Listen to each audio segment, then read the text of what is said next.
बिस्मिल्लाहिर्रहमानिर्रहीम अल्हम्दुलिल्लाहि रब्बिल आलमीन वस्सलातु वस्सलामु अला सय्यिदिल मुरसलीन अस्सलातु वस्सलामु अलैका या रसूलल्लाह व अला आलिका व सहाबिका या हबीबल्लाह। कुर्बानी के दिन करीब हैं तो हमें ये भी देखना चाहिए कि कुर्बानी का जानवर हम ले तो रहे हैं, इसकी उम्र कितनी है कितनी नहीं।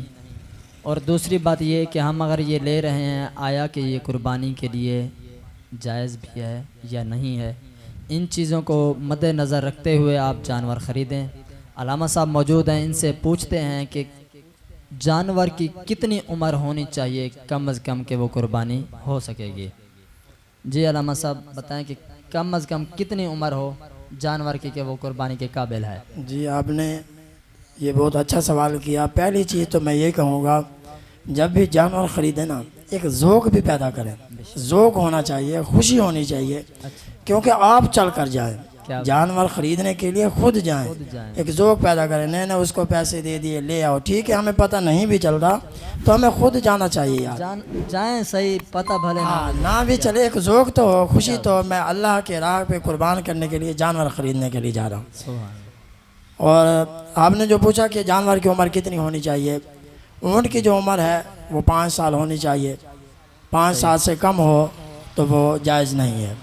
सही। और जो आपने पूछा गाय की जो है 2 साल उम्र होना ज़रूरी है। सही है। और इससे कम होगी तो इसकी भी कुर्बानी नहीं होगी। और जो हमारा देहात का माहौल है वो ये है, एक बात करना चाहूँगा, हमारे जो बाप दादा से हमने सुना वो ये सुना है कि देखे जानवर के अगर दांत टूटे हों, वो जो अंदाज़ा लगाते हैं दांतों से लगाते हैं।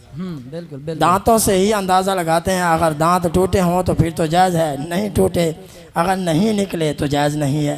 फरमाया इसमें दांतों का ये अंदाज़ा लगाना नहीं है, ये अंदाज़ा लगाया जाए कि उम्र का होना ज़रूरी है। जो शराइत है कुर्बानी की वो ये शर्त है कि उम्र होना ज़रूरी है। गाय की 2 साल की उम्र होना ज़रूरी है। बकरी और दुम्बा फरमाया इनकी 1 साल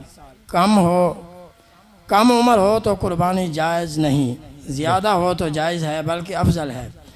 और 6 महीने का बच्चा अगर इतना बड़ा लगे कि वो साल भर के बराबर हो तो फिर उसकी कुर्बानी भी जायज़ है। इसका हवाला दुर्रुल मुख्तार जिल्द नंबर 9 सफ़ा नंबर 533।